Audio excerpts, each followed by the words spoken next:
You know, a lot of challenges in the beginning is figuring out, we've got this amazingly vast, highly respected, you know, highly followed, very well-read property.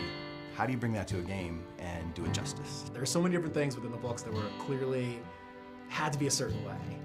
There was so much strife about whether we were going to do Tom Bombadil at all, and the conversation about, well, Tom Bombadil wasn't in the movies, and there's a reason why it was cut.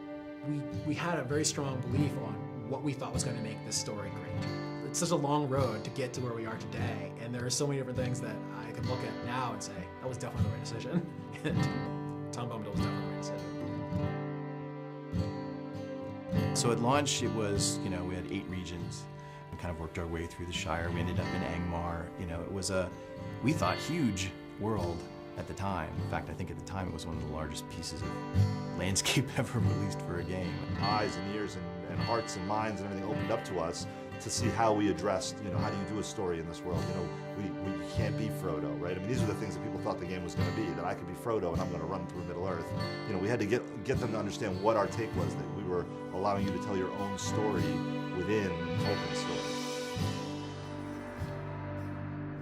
Our goal was, this has to look unlike any place that anybody's ever been in an MMO, right? And hopefully also in an RPG, because when you read about Moria, it's this big, huge, giant, expansive, cavernous place. The idea was to use, to make it a landscape space with not one, but 2 separate height maps. So there'd be a height map for the floor and then a height map for the ceiling.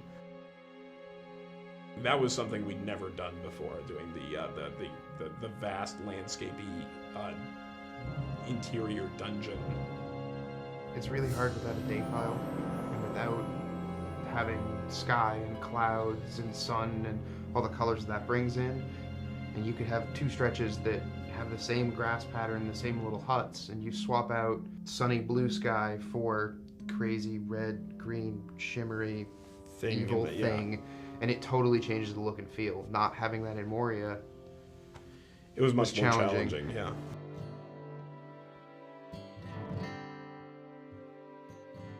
Our primary goal was to, how do we take this amazing game that people love once they get in it, but that there are some basic barriers to entry, like the subscription-only experience, and how do we reinvent what we have so that it retains all of its, you know, grand and glorious nature while addressing an audience that's much bigger.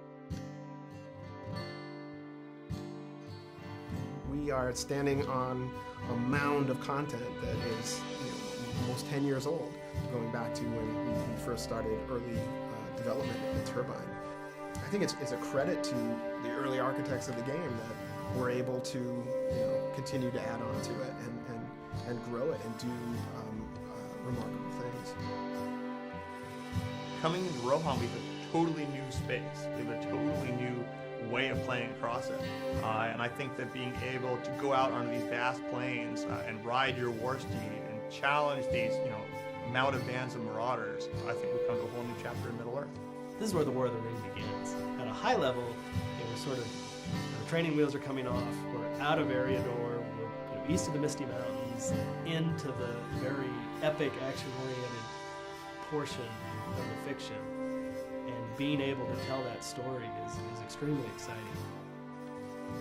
Loach has grown and gotten stronger over 5 years, which is a huge testament to this game and to this team. You know, the team has grown, the game has grown. We're not slowing down, if anything, we're speeding up. It's going to be a fantastic 2012.